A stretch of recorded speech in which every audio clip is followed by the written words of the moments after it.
Hello, Archie Dunlop here with Talking Astrology with Archie on Thursday, July the 27th, 2023.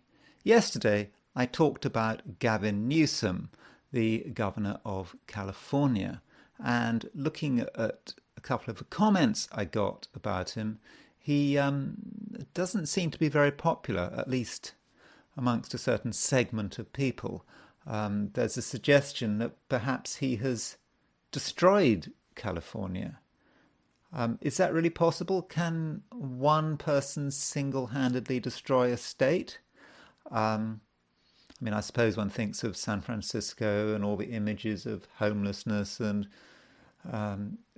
drug abuse and lawlessness. But surely this was going to happen anyway.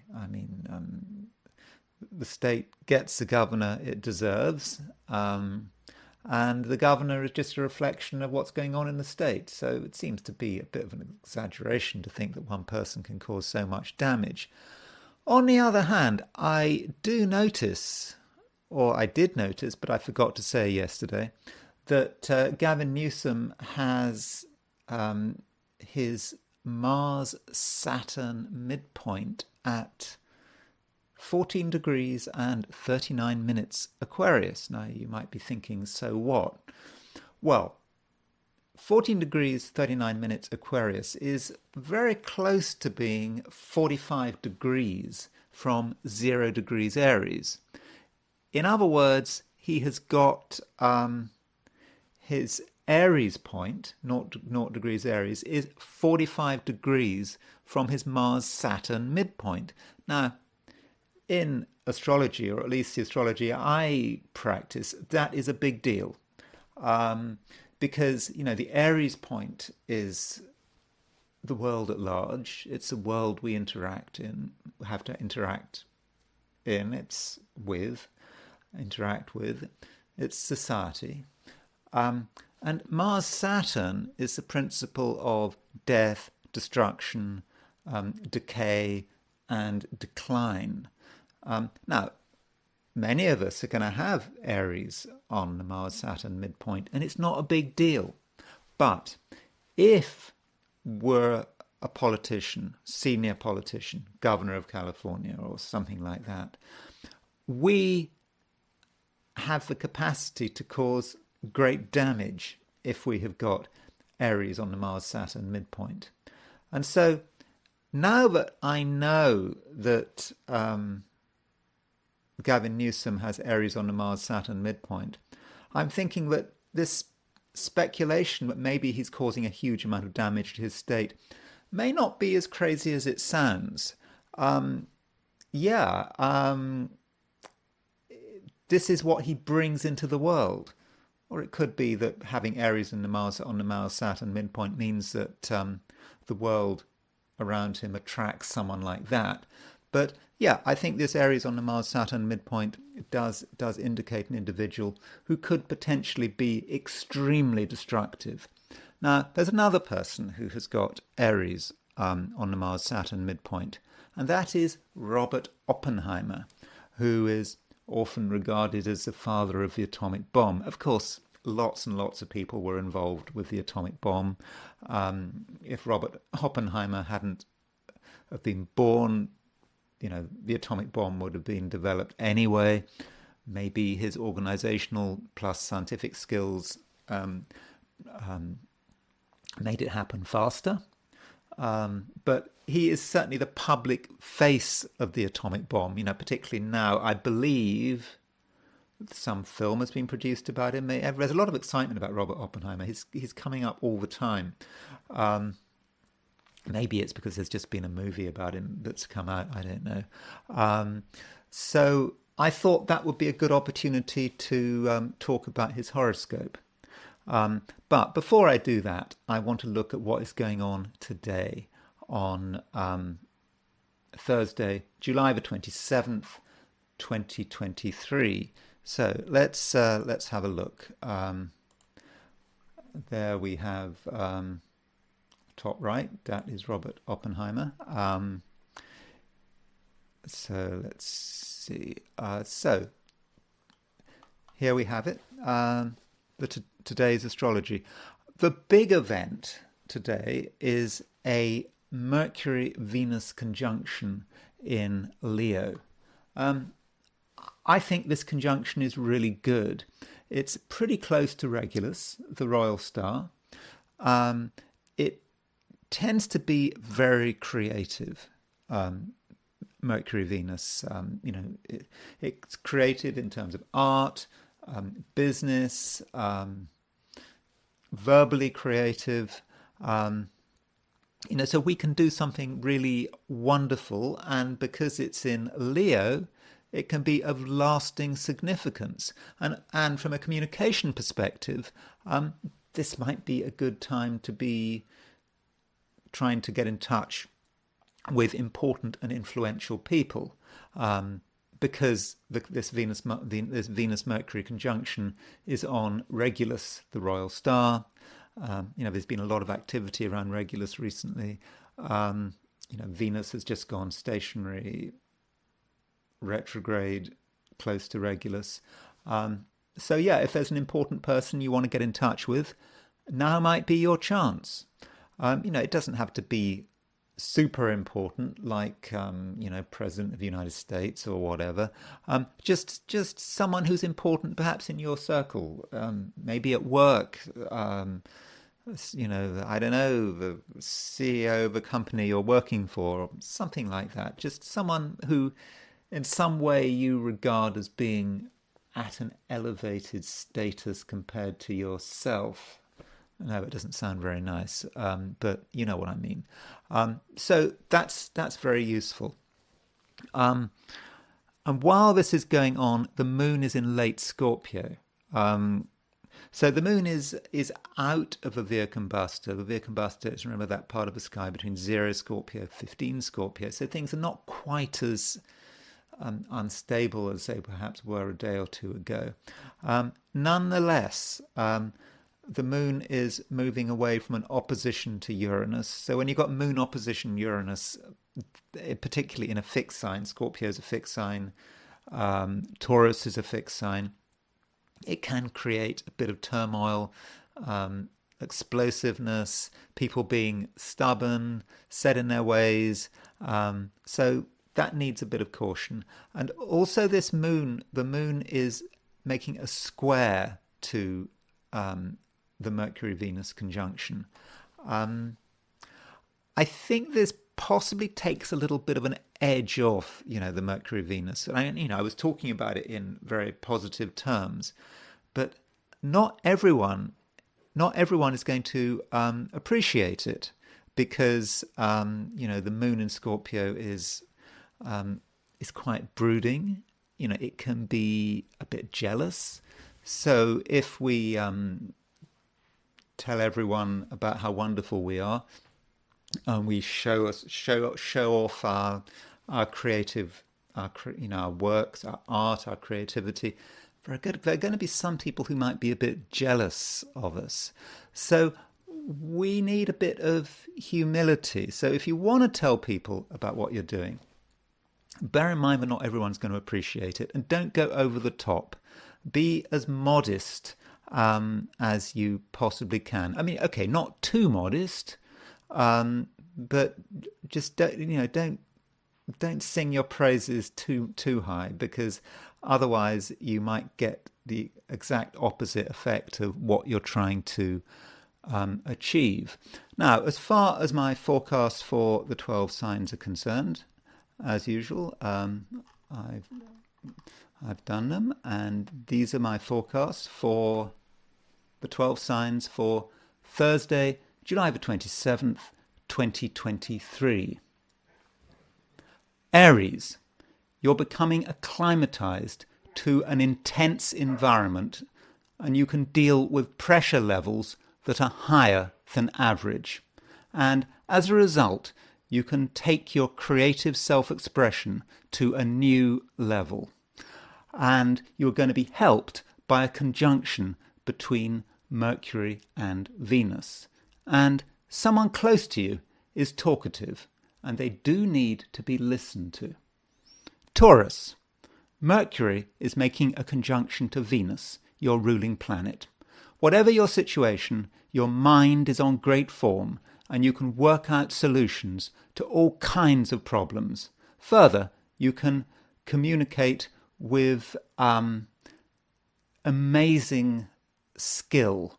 But you do have to bear in mind that some people are close-minded and they might not appreciate your genius. Gemini, a good day, provided you handle things correctly. You do have to be well organized because chaos will be a major drain on your resources if you're not careful. But if everything is in order, you'll be able to express yourself very well, and in the process, you might be able to make a new contact, whether of a business or romantic nature. Cancer, you want to do one thing. It's really important to you. But everyone else wants to do something else.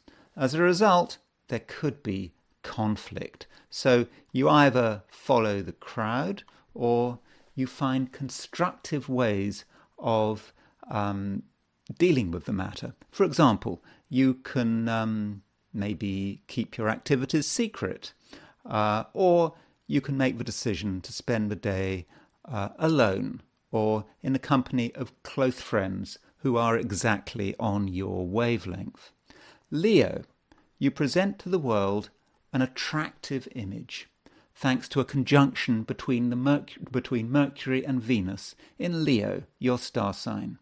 You give the impression of being very creative, and whatever artistic and business talents you have, they will be as clear as daylight.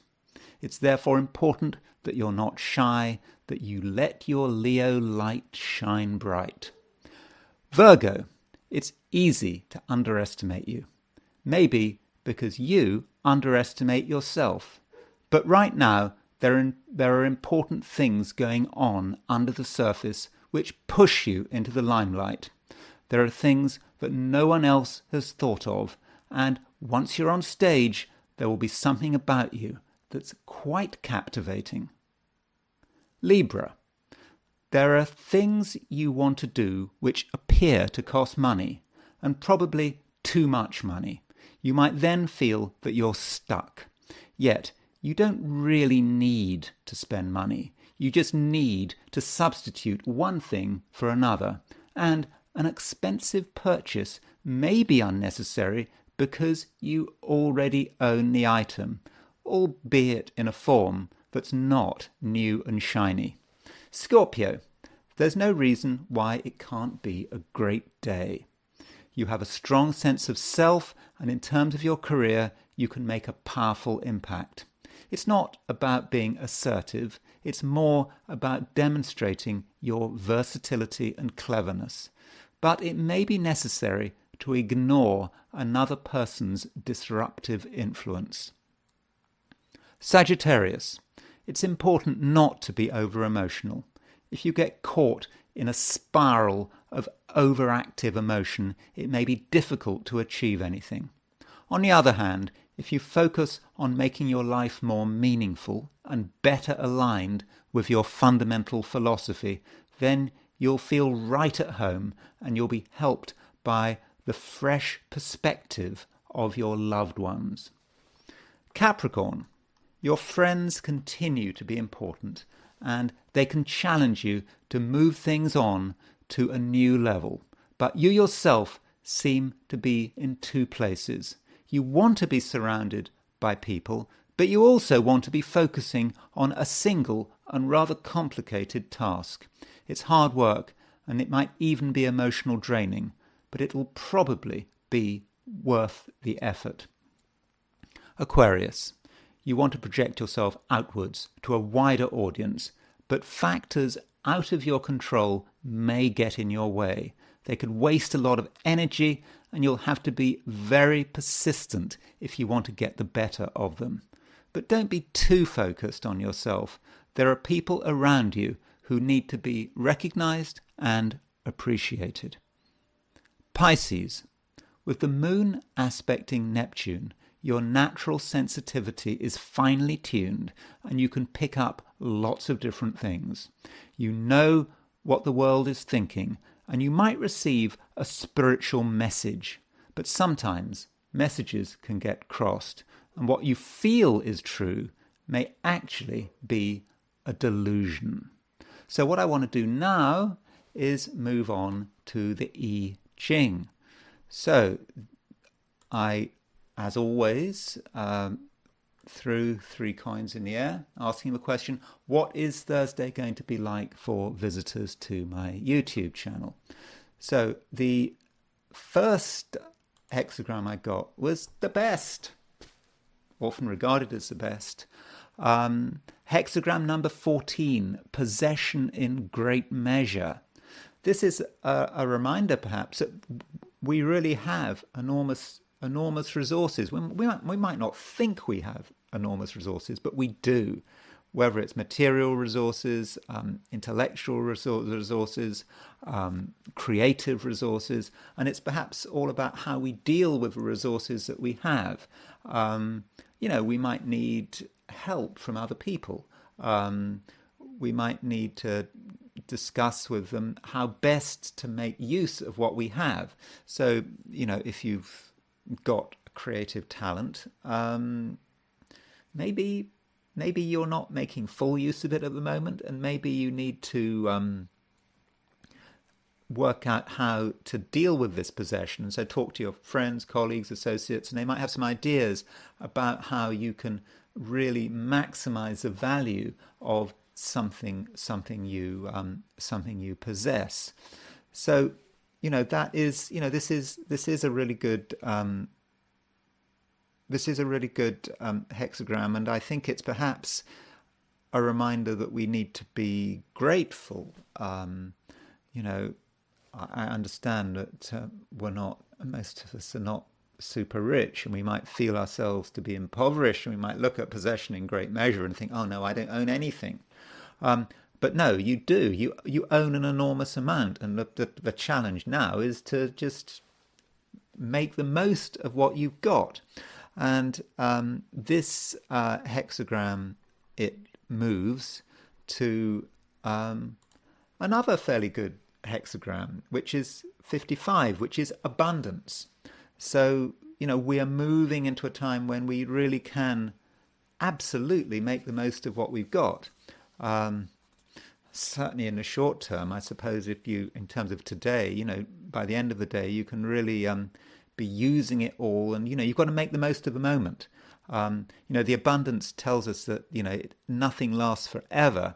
I think the I Ching talks about be not sad like the midday sun. When the sun is at maximum at noon, it doesn't get any higher than that. It starts to go down towards dusk. So we do need to make the most of what we've got, and make the most in this time, because the propitiousness of this time will not last forever. So we've got to hurry up on that, make the most of it, and just don't be sad.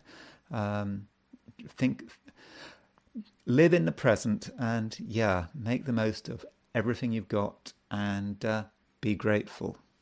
So now I want to transition to Robert Oppenheimer's horoscope. So it is a really interesting horoscope, and it's got certain features to it which are very useful in terms of, I won't say proving astrology, but really showing us, how wonderful astrology is. So if we look at his horoscope, here it is, Robert Oppenheimer. Natal chart. Yes, there we have it. So he was born on April 22nd, 1904 at 8:15 a.m. Now, without going into the astrology, there's something actually quite amazing about the time he's born. He's born at 8:15 a.m. So what happened at 8:15 a.m.? Any ideas? No? Okay, 8:15 a.m. This is the chart of Hiroshima. Japan time at 8:15 a.m. was the time the bomb was dropped over Hiroshima. I think it exploded a minute later. So 8:15 a.m. Was when bomb was dropped out of Enola Gay over Hiroshima, and 8:15 a.m. was when Robert Oppenheimer was born. So I just couldn't help but notice that. There's another link here, interesting link here with the Hiroshima chart. The planet. There are two planets that are probably associated with nuclear weapons. One would be Uranus, and the other would be Pluto. So Uranus is the natural ruler of uranium, and Pluto is obviously the natural ruler of plutonium. Now, the first atomic bomb in New Mexico was a plutonium bomb. The Hiroshima bomb was a uranium bomb, and the Nagasaki bomb went back to plutonium. In general, people don't use uranium apparently for making atomic bombs. It's just not suitable, and plutonium is much more efficient. But I think, in a general sense, uranium is a sort of general significator of nuclear weapons, nuclear power, and we can see in his chart that he has Uranus very close to the seventh house cusp. You know, Uranus stands out. I think you'd agree. He does not have Pluto on the ascendant, not quite.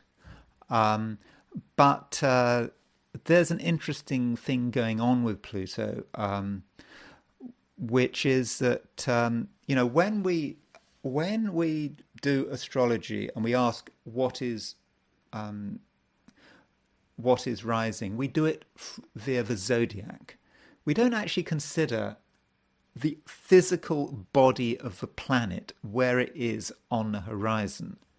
And so it looks if you look at that chart, it looks as if Pluto has risen really some time ago. It's not right exactly on the ascendant. But the reality is that Pluto actually rose. Pluto was on the horizon in New York at 8:18 a.m. the morning he was born. So in other words, Pluto was actually on the horizon 3 minutes after Robert Oppenheimer was born. So it's much closer than it appears in the zodiacal horoscope.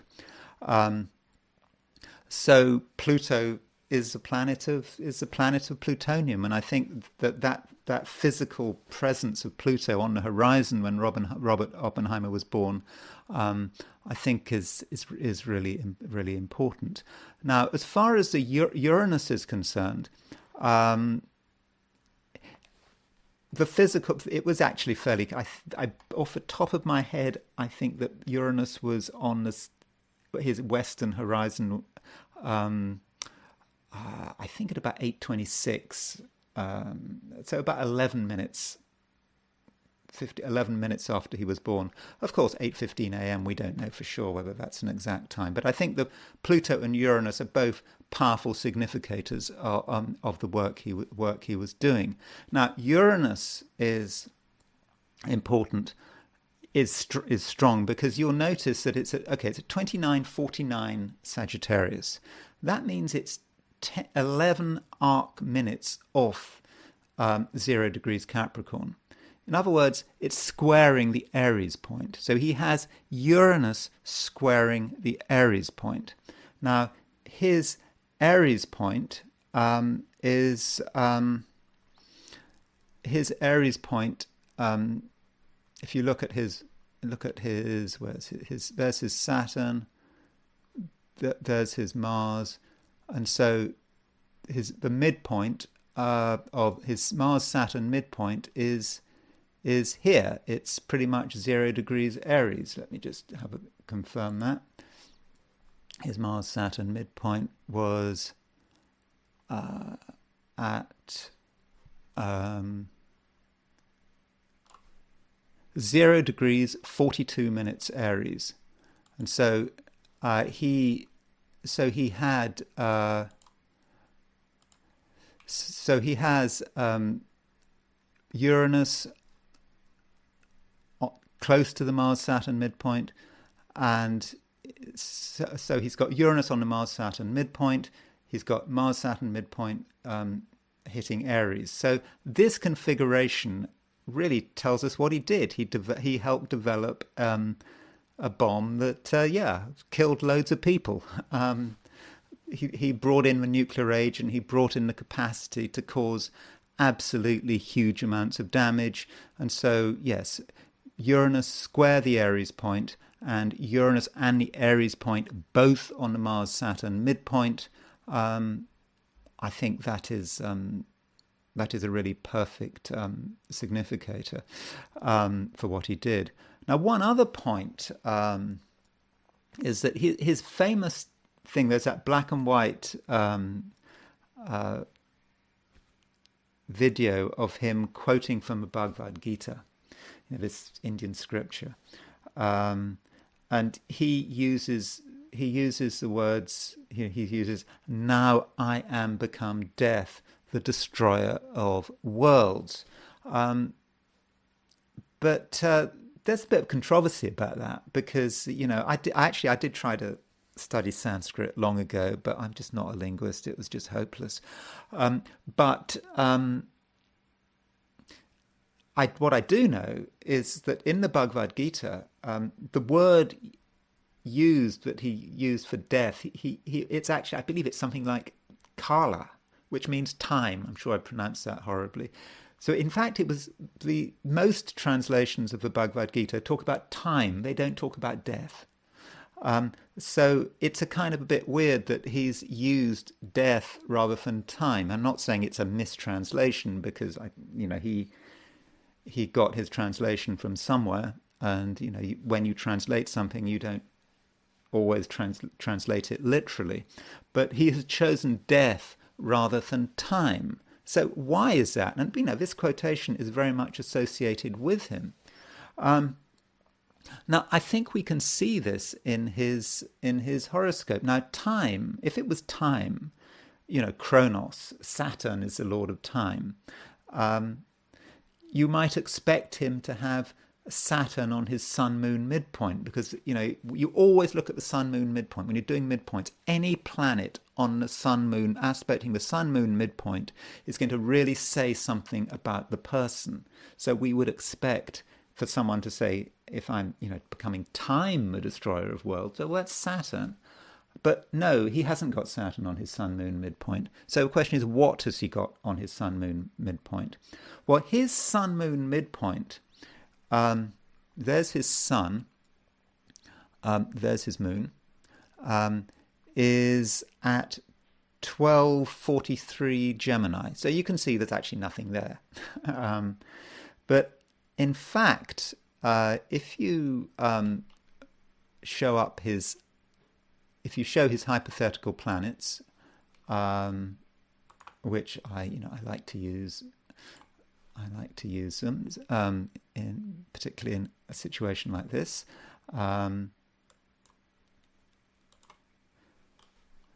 We find that he has got Hades at 1232 Pisces. So his Hades is exactly square his sun-moon midpoint. So Hades becomes a real part of who he is. And so when he said these words, having Hades on the sun-moon midpoint, it just had to be, didn't it? Now I have become death, the destroyer of worlds, Hades. So, I think he was really showing Hades. And of course, Hades, being the planet of death, also links with the destruction that the Manhattan Project was able to cause. So that's his natal chart. I wanted to just quickly look at some of his. Let's get rid of the hypotheticals.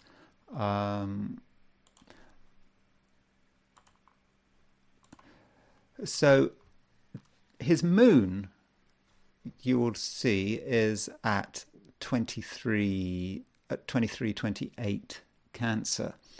Now, in many respects, the moon is is almost as important as the sun. So, if you look at when he was when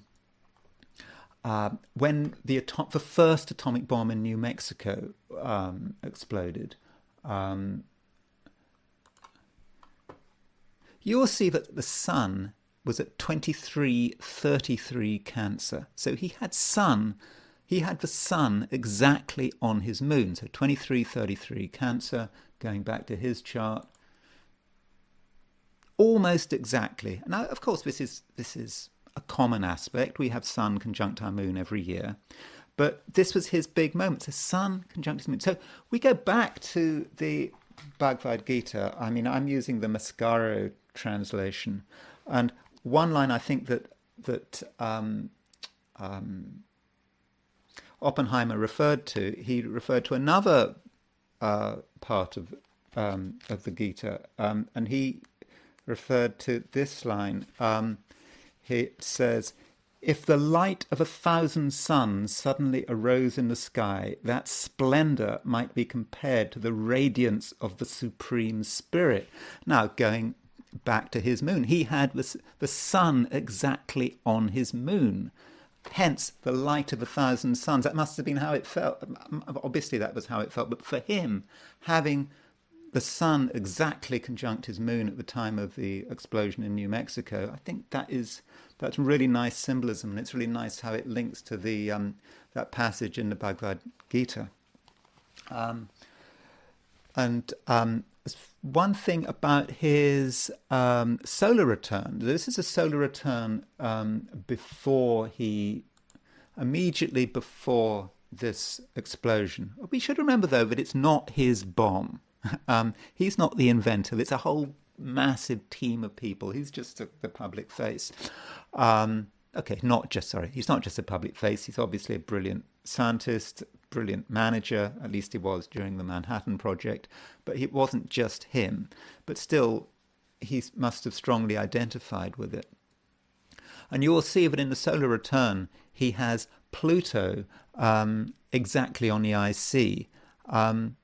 It may not be the fact that it's just on the IC, it's just it's angular. Pluto was very prominent in his solar return. And of course, that first bomb was a plutonium bomb. It was not a uranium bomb. And that reminds us of the horoscope for when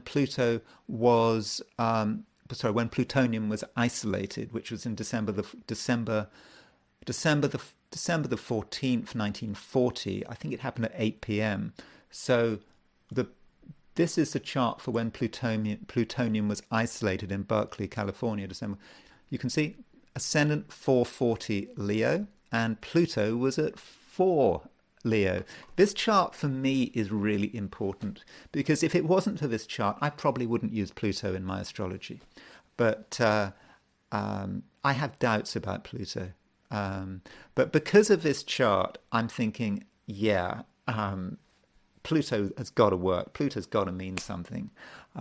Pluto being exactly on the ascendant when plutonium is isolated.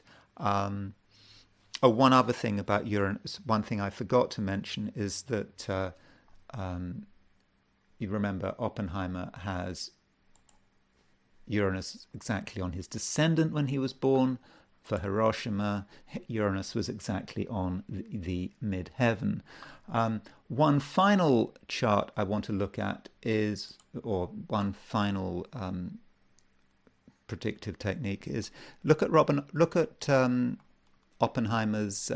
He has a Venus-Jupiter conjunction in his chart. This Venus-Jupiter conjunction is on his Mercury midheaven midpoint. Now you might be thinking, well, so what? Okay, but that's Mercury midheaven. Mercury is about the brain, the communication. Midheaven is about what we work on. It's using our intellect to get results in the world, and then we've got Venus-Jupiter conjunction on the Mercury midheaven midpoint. So if we were using solar arc directions, and we click everything. 1 degree is 1 year. We could theoretically move this Venus-Jupiter conjunction 1 degree every year, and we might see that when he was around about 40 degrees later, Venus when he was about 40, we might expect Venus and Jupiter to be hitting his Mercury. Likewise, the midheaven at 2 degrees Pisces, around 40 years later, the midheaven would get to his Venus-Jupiter. So we might have expected, when he was around 40, for something quite major to happen. So so here are his solar arc directions. So everything is moved forward. That Venus-Jupiter has moved into Taurus. So let's put this side by side for a. We'll put Robert Oppenheimer in the middle, and we'll put that on the outside.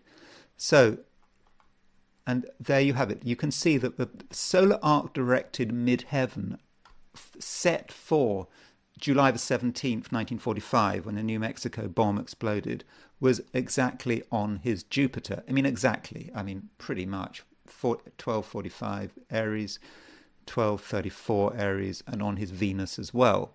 And likewise, the solar arc directed Venus-Jupiter conjunction had moved onto his Mercury, particularly the Venus. So you've got 2 solar arc directions, which really showed that this was in some ways the peak of his career, and I think this was shown in his solar arc directions.